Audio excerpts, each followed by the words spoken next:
Sənin heç bir probleminin sənə aidiyyəti yoxdur, bir daha deyirəm.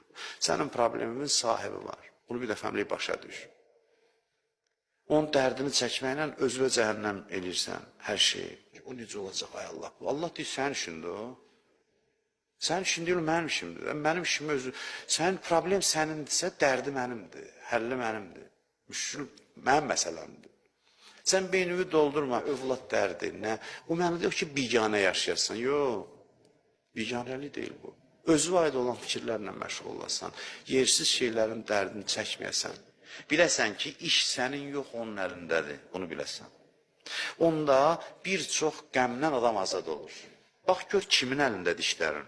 Səni sevən və güclü Allahın, gözəl Allahın. Gücü hər şeyə çatan və səni sevən Allahın. Sən kimdənsə çəkinəcəkdinsə, o sənə ziyan vuracaqdır.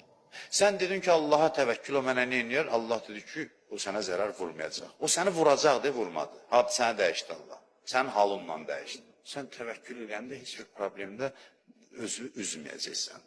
Əmin olacaqsan ki, işə baxan var, iş onun əlindədir, o qüdrətlidir və əzizdir və məni sevir, məni çox istəyir. Siz yəni, ruzi dərdi çəkməyib işləyən adam başlayır başqa şeylər üçün işləməyə.